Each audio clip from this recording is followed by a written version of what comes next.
We have 6 missing women, no crime scenes, no evidence. We're preparing ourselves for the worst. We don't know what to expect next. I thought maybe she was being held somewhere, that she was alive. And that was scarier to me than if she was dead. This guy is the epitome of pure evil. It wasn't hard to imagine what he did to these women and the grief that he caused.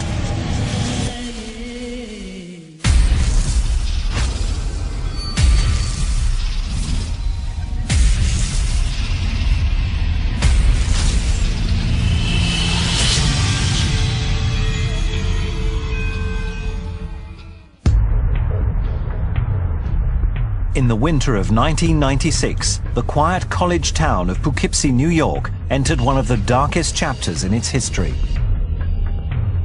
The city of Poughkeepsie is located about 70 miles north of New York City, on the east bank of the Hudson River. It's a population of about 30,000 people. It's just typical small city USA. But this sleepy town concealed a dark underbelly. On Monday, the 9th of December, Patricia Barone filed a missing persons report on her 28-year-old daughter, Gina, a known prostitute and drug user. Well, sometime in early December, Gina was with her boyfriend, Richie, and it was around 2 or 3 in the morning, and they had a fight. She told him to get lost, and he did. He left. And when he came back, she wasn't there.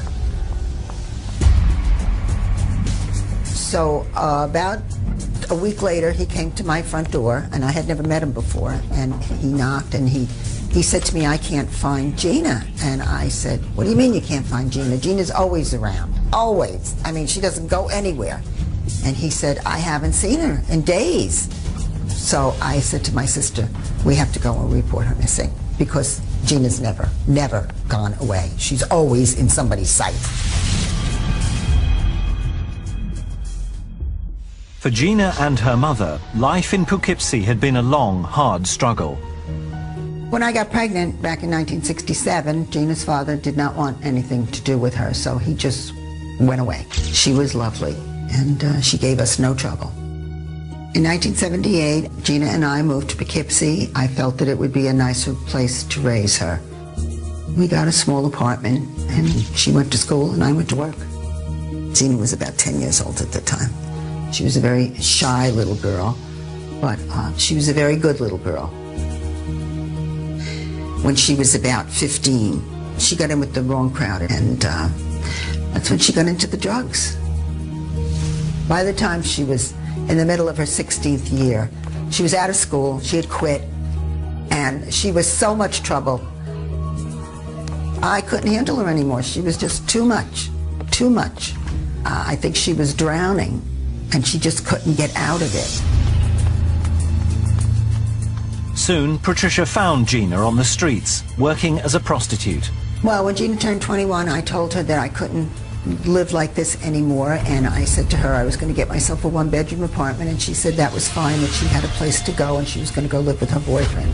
But that didn't work out for her, and then from 21 to 24, she bounced around. She lived in various different places, probably 10 or 12 different places, with 10 or 12 different families, people, whatever. At 26, Gina gave birth to a daughter, Nicole, a child that Patricia was now bringing up. Gina loved her daughter very much, but she could not take care of her. Between the drugs and the alcohol, she did not have the capacity to take care of Nicole.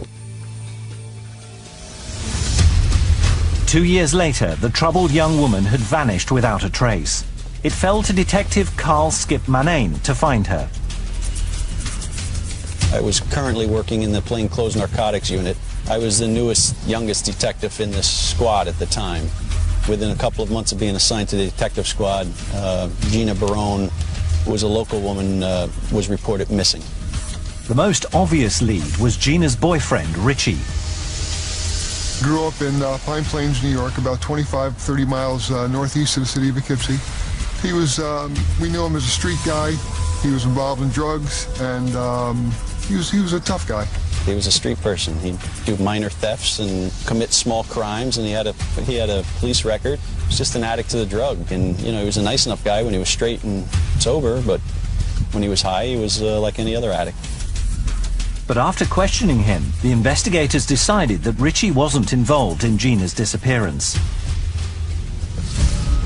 The holidays came and went with still no sign of the missing woman. Detective Manane said, well, maybe she left town, maybe she... I said, no, Gina is gone. Because my Gina never left town. Never. Almost a month after Gina vanished, the Poughkeepsie Police Department got a new chief detective. His name was Bill Segrist. On January 3rd, 1997, I was transferred from a lieutenant in the patrol division to the position of detective lieutenant. I speak with Detective Skip Manane, who fills me in on missing person Gina Barone. And this wasn't the only disappearance on the department's books. Well, actually, in October, a couple months before Gina was reported missing, another woman was reported missing who lived across the river but worked in the city of Poughkeepsie on a regular basis, and her name was Wendy Myers. Like Gina, Wendy was a prostitute. I knew Wendy Myers and I knew Gina Barone. I had been a patrol cop in the city of Poughkeepsie for over 20 years, and I had patrolled every square inch of the city in my career, and I had known some of these women since they were little girls. Well, on October 24th, Wendy Myers left her apartment across the river, and she was never seen again by her boyfriend, and 2 days later he reported her missing to the police. Well, prostitution is a dangerous job. That's always in the back of my mind. First we had Wendy was reported missing, and then when Gina was reported missing, I said, whoa, what do we have going on here? And I tell them, boss, these women are not just away at a detox center somewhere or found a sugar daddy. We're all familiar with them all, and they're associates out in the street, and, they're just not around. There's something not good here going on. But there was considerable pressure on the detectives not to waste manpower on a case involving missing prostitutes. During the early stages of the investigation, people were questioning us as to what we were doing. In most instances, if you go to the police and say that your child is a prostitute that's missing, the police will not be interested because the prostitute is considered to be a second-class citizen. I called the Poughkeepsie Journal, the Poughkeepsie paper, and I asked them to please run a story on the missing girls, and they told me that they felt they weren't connected and they were not going to run the story. And I said, well, if one Vassar College girl was missing, I'm sure you would run a story. Undaunted, investigators continued hunting for leads, but before they had found anything significant, a third woman disappeared. On January 15, 1997, Kathleen Hurley was reported missing to the City of Poughkeepsie Police Department. She was a white female, she was about 45 years old, and she was known to frequent the same areas that Wendy Myers and Gina Barone did. 3 women had vanished without trace in a matter of weeks. The law-abiding citizens of Poughkeepsie were not yet living in fear, but the women who worked the streets were terrified. And so far, the police didn't have a single suspect. The streets were very panicky and nervous. All the girls out in the streets were suspicious of everybody, rightly so. We don't know where these women are and what's going on with them.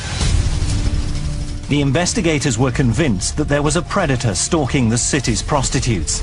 But so far, he was flying low under the radar. How many more women would have to go missing before the police turned up a lead? January 1997, 3 women had gone missing from the streets of Poughkeepsie, New York. And so far, detectives didn't have a single lead. All you have is 3 women missing, 3 women who are prostitutes. There's no crime scene, there's no suspect, there's no nothing, and the police don't know which way to turn. They're all involved in prostitution and drugs, and they've just vanished. Officers combed the streets, desperate to find a useful lead. Anybody who patronizes a prostitute in the city of Poughkeepsie has become a suspect in this case. So we started looking at the Johns. But it was like looking for a needle in a haystack. When you have a city like Poughkeepsie, we have an inner city portion that's crime-ridden, and we have a lot of prostitution going on in that part of the city. And with that comes Johns from within the city and outside of the city. And they come from all walks of life. I mean, they can come from near or far, 30, 40 miles away, and that makes our pool of suspects tremendous. So we kept going, and we developed this questionnaire, and we went out, we started interviewing the women who were involved in prostitution. And we asked them if they knew anything about any of the missing women, and we also asked them if they had any encounters with anybody who was violent. The investigative work began to reap rewards. Several women mentioned the same man, 26-year-old Kendall Francois. Well, Kendall Francois is a big guy. You know, he was probably 6'4", 350, 400 pounds. He had a terrible body odor about himself. His hygiene was not good. And a lot of the women, once we started the investigation and got to hear Francois' name, complained that a lot of the times he was rough with them and sex was rough. There was some talk that Francois had threatened a girl with a knife, but the alleged victim wouldn't come forward to press charges. We decided that we would do a surveillance on Kendall Francois and his house and to see what we could learn about Kendall. What they learned was very disturbing. He lived with his mother and father. He worked at a local middle school, and he would go out at night and pick up the prostitutes. He leaves his house and we follow him around. He's circling around the different neighborhoods. And as time went on, within an hour, hour and a half, he seemed to have really honed in on the prostitution stroll area. And it almost became like a feeding frenzy for him, where he wasn't paying attention to any of the traffic signs anymore, and he was going through red lights and stop signs and just trying to find a prostitute, and that night he didn't come across any. For a period of 7 days, we decided to put a video camera on Kendall's house so that we could see what he was doing coming and going. With the surveillance of Kendall and following up on him, we had no real probable cause or any reason to get a search warrant. 3 months after Gina Barone disappeared, the investigation was at a dead end and getting more complicated by the day. And then on March 7th, 1997, Catherine Marsh is reported missing to the City of Poughkeepsie Police by her mother. Catherine March fits the description of the other women who are missing. Small-boned, dark hair, blue eyes, prostitute working the streets of Poughkeepsie. It turns out that Catherine Marsh was last seen on November 12th, 1996, 4 months earlier, so that leaves us with a very cold trail to follow up on. Now we have 4 women missing in 4 months from October to January, and we realize, you know, this is going to be a real problem. We're at the point in the investigation with no real solid leads that we're preparing ourselves for the worst. We don't know what to expect next. At this low point, they had to suspect that they were looking not for missing women, but for bodies or fresh graves. I wanted to get the state police helicopter to come to Poughkeepsie to fly over the areas where the prostitutes were known to have taken their johns. And I wanted them to do it soon before the vegetation started to grow on the trees so that they could see down to ground level. We checked the shoreline of the Hudson River, we checked the railroad tracks, checked the wooded areas around the city and all the areas that the prostitutes were known to take their johns, and we kept coming up with nothing, zero. Months went by without any progress being made.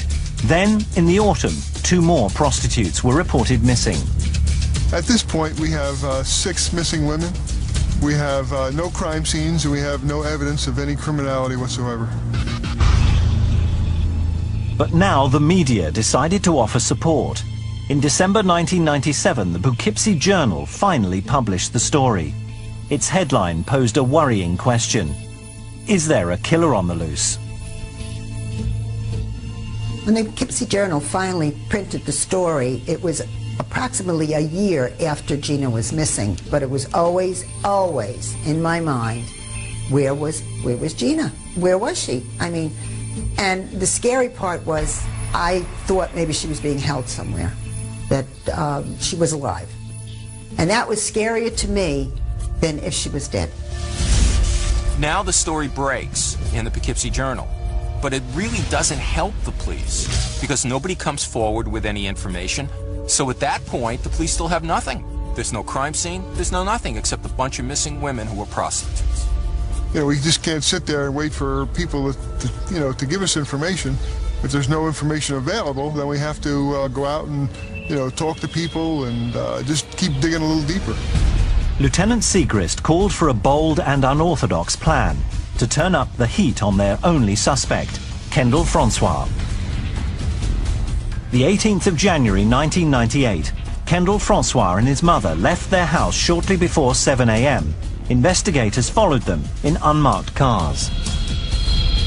We waited till Kendall dropped his mother off at work, and then we followed him, and eventually we pulled him over, and we asked him if he would come down to the police station to talk to us. And he looked at me and he says, "Okay, Lieutenant, I'll follow you down." The interview room is all set up. We have a map on the wall. We have Kendall Francois' house circled, and we have a picture of Kendall's house on the map, so that when we bring Kendall in, he knows that he's a suspect, and we give him something to think about. We had pictures around the room of the missing prostitutes, of him, and just try and get him in the position where he thinks, if he is the guy that's responsible for it, that we know it and we got him now, although we didn't know. If Francois was nervous, he didn't show it. Instead, he maintained a calm demeanor and answered all the investigators' questions in a respectful manner.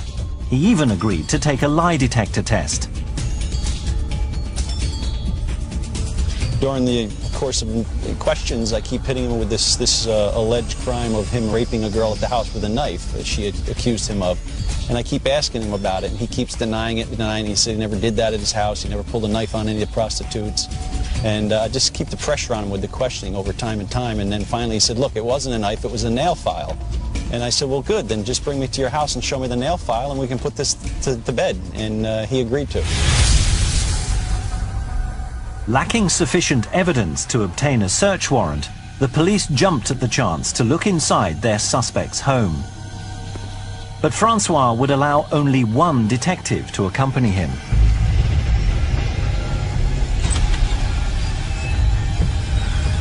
We go to the house, and Kendall brings me up the driveway, and we go into a side door to enter the house. I'm just shocked at the condition of the home. It was unbelievable. There's no doors on any of the cabinets. Everything's a mess in the cabinets. There's rotting food all over the counters. The sinks are filled with dirty dishes, and there's roaches all over. There's layers of live maggots and dead maggot shells all over. It's just like in total disarray. It's an unbelievable sight to see a house like this. But there was nothing that appeared criminal there. We're walking around the house, and he's not allowing me to go into any rooms or open any doors except his bedroom. And he brings me into the bedroom, and the bedroom is worse than the rest of the house, with the rotting food and the garbage piled up all over the place and clothes strewn about the whole room. Of course, as he's looking for the nail file, I'm looking around to see if I can find anything to lead us to believe he's connected to the missing women. Francois couldn't find the nail file. Then suddenly, he became agitated. He says to me, you know, in a panic way, we have to get out of here. We got to go. We got to leave the house. You know, we can't stay here. My parents don't want anybody in the house. So we leave his room, and we're going to walk downstairs and go back to the car, and I jump out in front of him in the house and walk in front of him because I figure this is a good time for me to try and get down into that basement and, you know, see if I can find any evidence down there. I get down a couple steps ahead of him, and I start walking down the basement stairs. Yeah, he grabs a hold of the back of my collar, and he like almost yokes me back, and he said, you know, this isn't the way out. Skip Manane was certain that Francois was hiding something. And it's not normal behavior for somebody that just makes a wrong turn in somebody's house like that, but he got very upset with me about that and kind of got raised his voice and said, you know, we have to leave now, and showed me back up to the exit door. From there, Kendall Francois was taken out to the state police headquarters, and he was given a polygraph examination. He was asked the questions, and he passed the exam. We thanked him, we dropped him off at his home, and then that left us back at square one. The investigators were at a loss, but just when it seemed this case would never be solved, they turned up another suspect, and this one had a sinister past. I'd been a cop at damn near 30 years at that stage, and I had seen a lot of people and dealt with a lot of people, and when I met him, I could tell that he was a hardened guy, he was a tough guy, and he was a dangerous guy.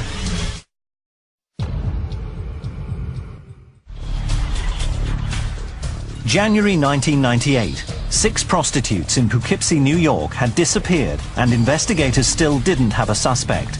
But they hadn't given up. Then another canvass of the streets turned up a suspicious punter named Roy Chandler. At first, he's just a regular guy, and he's just another suspect in the pool of suspects of Johns that we have that are patronizing the prostitutes. You know, we look a little deeper into him, and we run a background check and a criminal history on him, and we find out that this guy's got an extensive criminal history.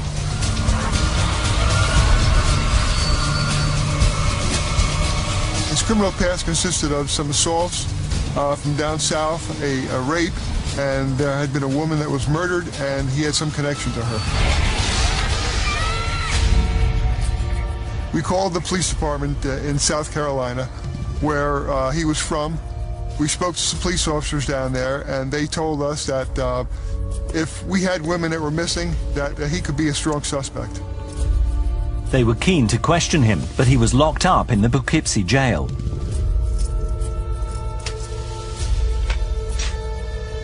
Well, we learned that this guy was arrested on the charge of patronizing a prostitute, and that in fact he was sent to the county jail where he was going to do a short amount of time for that crime. And we learned on the night that he was getting released from the county jail at midnight.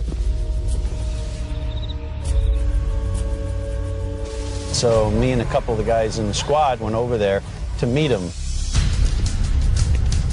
And sure enough, at midnight, he walked out, and there we were, and you know, we told him we wanted to speak with him. You could tell immediately that this guy was a, you know, a professional convict. I mean, he was a big guy. He did not like the police. That was obvious. And, you know, it just kind of made the hair on your neck stand up a little bit. He was a long-term convict. He was certainly wasn't afraid of a few policemen interviewing him, and he was obviously going to be a hard nut to crack. Chandler vehemently denied any involvement with the missing women, but the police weren't prepared to let him off the hook. We drive him over to his brother's house, and we meet his brother, and we're talking to the two of them, and we learn that he is not really staying at his brother's house, which is this little kind of strange shanty house in the neighborhood, but he's been living in the woods in the surrounding areas of Poughkeepsie, which, you know, he's like this gypsy, this guy that travels through the woods and lives off the earth. We found nothing at his brother's house, but we knew that we had to look in the wooded area where he had been camping. Poughkeepsie is in the middle of a lot of farmland, not to mention it's bordered by one of the largest rivers in the world, so there's a heck of a lot of area where you can dispose of bodies, and nobody would be the wiser. So we have him take us to a couple of the locations where he'd been camping in the past, and you know, it's out in the wooded area. It's a pretty large piece of different properties, and we're obviously out there looking for, well, it'd be great if we could find a woman out there, but you know, we were looking for evidence of some kind of crime scene, or that in fact he had women out there, and possibly he's the guy that's got these missing women out there, you know, enslaved in his camp in the woods somewhere. A rigorous search of the woods around Poughkeepsie found not a single shred of evidence. Once again, without sufficient information to make an arrest, another suspect had to be placed on the back burner. The police continued to keep a close eye on Roy Chandler and his brother. It's decided at this point that we're going to need more help than what we're getting through our department. The bosses bring it to the district attorney's office, and they decide to form a task force of several members of different agencies. The 27th of August, 1998. The members of the newly formed Missing Women's Task Force gathered to give a press conference. The public wanted answers that the investigators simply didn't have. As this press release is actually going on, our pagers start to go off. We all realize that everybody's getting called by their headquarters. We're notified that there's just been another woman reported missing, a working prostitute. So now we have a fresh lead after a 6-month lull in the case. Katina Newmaster was a Poughkeepsie kid. She had grown up in Poughkeepsie. I knew her since she was a little girl, and she had been helpful to the police in the past. Just 2 days earlier, detectives had spoken to her on the streets. And we tell her to be careful, you know, watch the Johns, if, you know, don't go with any strange guys you don't know, because we still have no leads on this case. And Katina, you know, being Katina, said, no, I'm too smart for that, you don't have to worry about me, you know, I'm doing my thing. And lo and behold, 2 days later, Katina's the one that's missing. This is all happening right under the noses of the task force, and the police look awful because people are being abducted right off Main Street and disappearing, and the cops seem to be powerless to do anything. So again, Lieutenant Segrist asked for help. I called the special agent back that I had been in contact with, and I told him that we now had 8 women missing. And I said the last 2 were missing from the same area in broad daylight. Hey, how are you doing? The special agent suggested that we set up a roadblock canvas in the area where the women had last been seen. The roadblock was conducted during the day to literally shake out something from the community. It was a pretty logical thing to do. We had marked police cars, and I had my secretary make up a number of flyers, and we started the roadblock canvas about 9 o'clock in the morning. Manane arrived at the roadblock that morning with fellow detective Bob McCready. We stop at the red light and we look over to our right. You know, lo and behold, I said, hey, Bob, look who's sitting in the car over there. It's Kendall. It's like, you know, one of our top 2-3 suspects, and, you know, we haven't done a lot with them lately because it's been a lull in the case. There's been no women reported missing until most recently. And we wind up pulling up into the parking lot, and as Bob and I are getting out of the car, a citizen who knows us starts hollering our names out and comes rushing over towards us. The guy comes out and he yells, yo, Skip, there's a girl in here who just said she was raped. So Skip and McCready rush into the gas station. There they found prostitute Christine Sala, distraught, with fresh bruises all over her neck. We're confronted with a young girl standing there who's obviously very upset. She's crying. She's been crying. She's worked up, and you know, you could almost see the fingerprints around her throat where she had been choked. At first, she didn't want to talk to the police because she was afraid she'd get in trouble. She thought that there was a warrant for her. But eventually, Skip and McCready talked her into talking to them and telling them what happened. She's hysterically screaming and crying, and I keep asking her, who did this, and she just screams out, it was that big effing Kendall that tried killing me.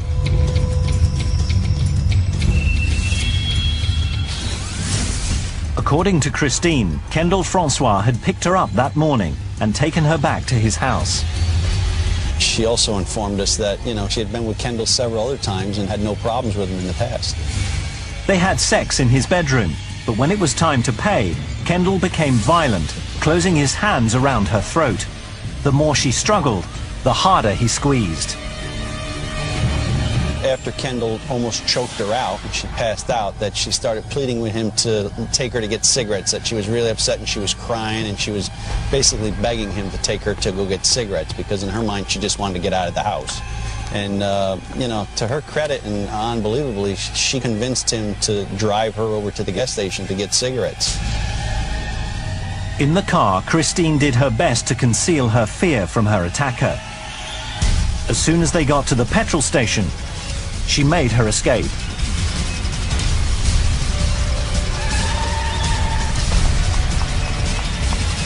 When she got out of the car to get the cigarettes, she just never came out of the gas station, and that's when we pulled up.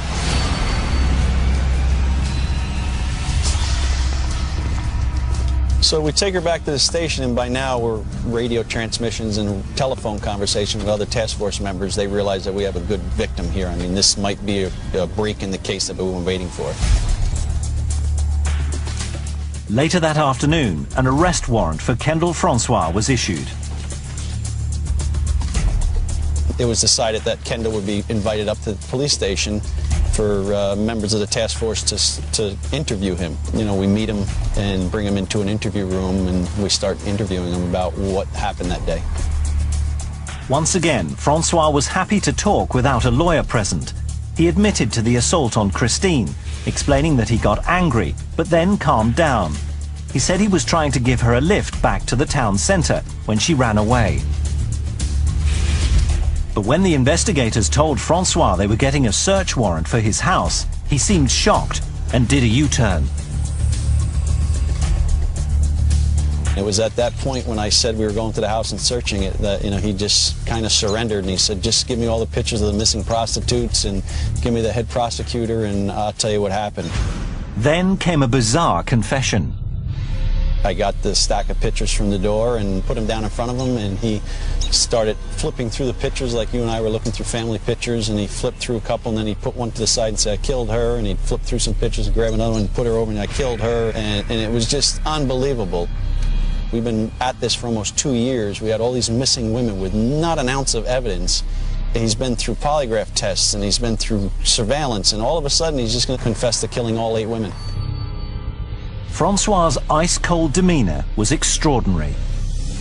And I'm watching through the two-way mirrored glass, and you know, he goes through the pictures and explains how he killed them and you know, what had taken place. He's just matter of fact of, these are the ones I killed and these are the ones I did not.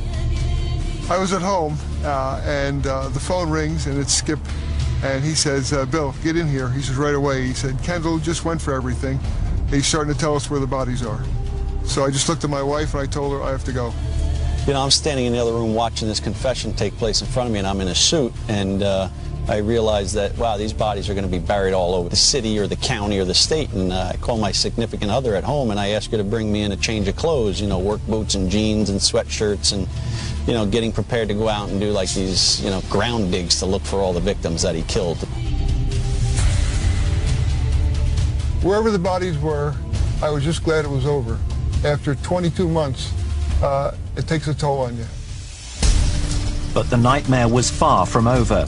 What Kendall Francois revealed next would take the detectives to one of the darkest, most horrifying crime scenes of their careers. She was brought into a place of such horror. Just the idea of that house still standing gives me the shakes.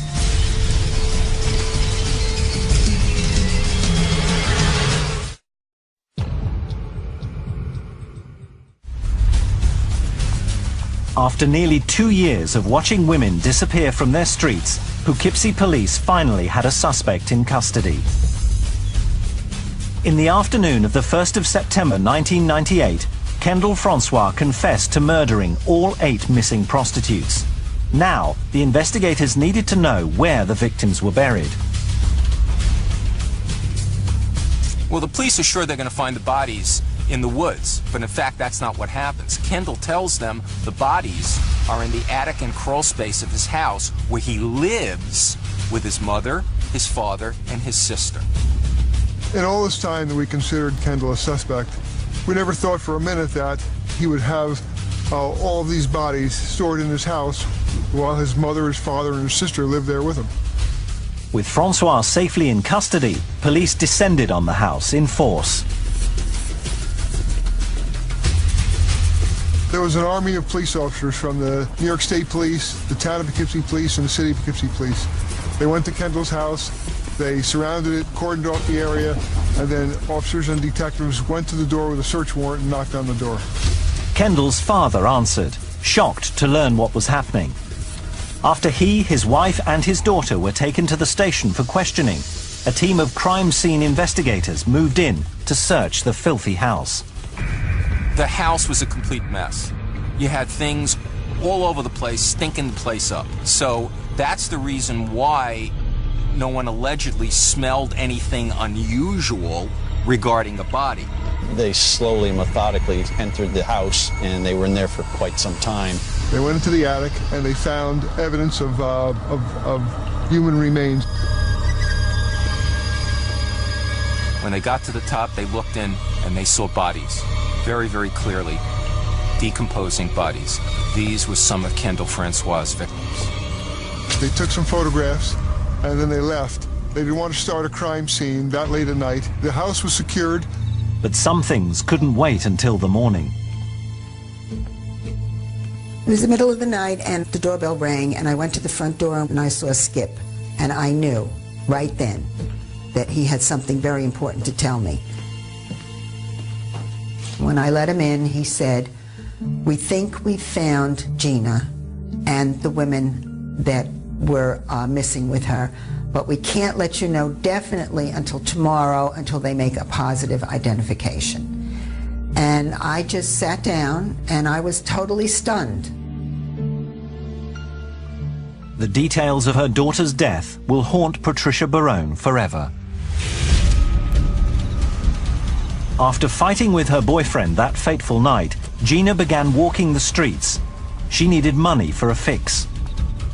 It was about 2 or 3 o'clock in the morning, and Gina was alone on Church Street. Kendall Francois came along, and Gina trusted him. She knew him, so obviously she trusted him like the other girls knew him and trusted him. She and Kendall agreed on a price, and he drove her to a secluded car park. According to Francois' confession, Gina was in a bad mood and began saying things that made him furious. He grabbed her by the throat until finally Gina lay silent and still.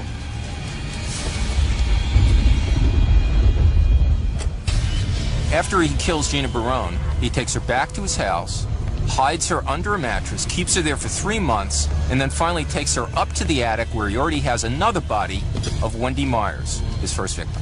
When the police told me that she was killed and then her body was taken to the house, I was relieved because it was like her spirit never entered that terrible place that he brought all those women. By the following morning, the police are already back at the house by about 8 o'clock in the morning, ready to go back and process the crime scene. And that crime scene investigation lasted for 29 days. Media people and hundreds of locals descended on the residential street. A day or two later, I went over to the house. My sister and I went over. I was just curious. I wanted to see it. I didn't have any real feeling, but maybe I just wanted to know where my Gina spent that time. Forensic investigators pored over every square inch of the property. You have one team working the outside perimeter of the house, breaking very gently to discover any bone fragments, any other evidence that might connect Francois to the killings.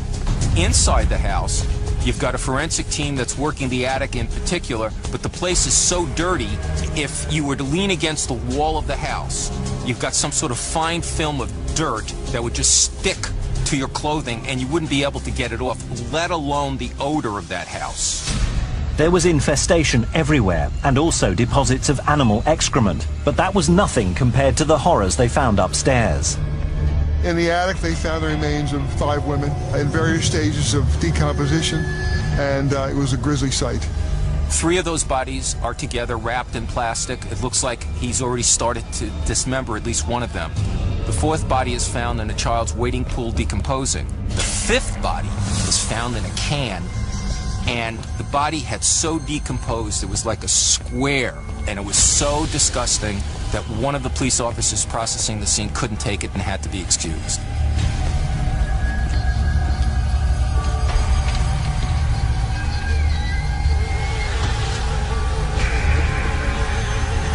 The 3 freshest bodies, the most current ones, are found in the crawl space underneath the house.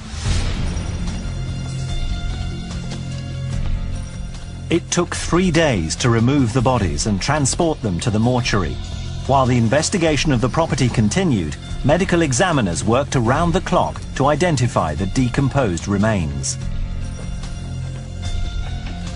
Gina was declared dead September 3rd, 1998. They used her dental records to identify her. The police were expecting to locate the missing prostitute Michelle Eason among the 8, and they were surprised to learn that she was not in the house. The 8th victim they did find was a complete unknown. Audrey Puglisi was a 34-year-old woman who had moved to Poughkeepsie about 6 months prior. She was involved in prostitution, and she had never been reported missing. It was very sad when they told us all the girls' names, and one of them, Audrey Puglisi, was never even declared missing by anyone. It was just such a sad thing to think that somebody could disappear and not even be missed by anyone. Michelle Eason is still considered a missing person. Once the crime scene analysis was complete, after almost a full month of work on it, the abandoned house was covered in hateful graffiti. Kendall Francois' family, who knew nothing about the corpses in their home, went to live far away. The 13th of October 1998, Kendall Francois was brought out in handcuffs into a packed court.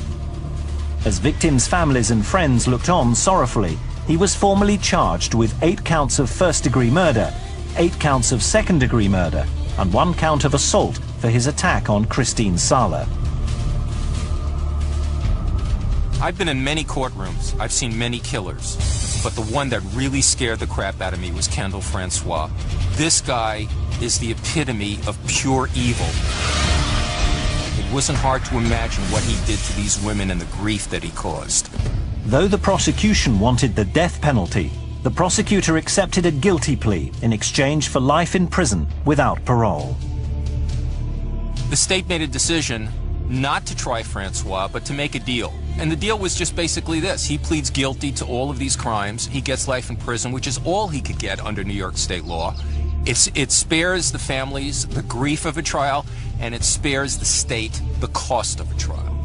Kendall had indicated early on that he would just plead to the crimes, and it would save a lot of hardship putting the families, remaining family, relatives of all the missing women and going through a long, extended trial when he was willing to cop to the 8 life sentences plus 25 years for the sexual assault. I wanted him to go away. I never wanted to see him again. And the district attorney said that if we had a trial and if he was guilty, there would be appeals, and this could go on for many years. So this way I think it's good. He's away for good, gone. As the community of Poughkeepsie began the healing process, Kendall Francois was incarcerated in Attica, New York's toughest maximum security prison. Thanks to the dedicated work of the local authorities, he will remain there, prisoner number A4160, for the rest of his natural life.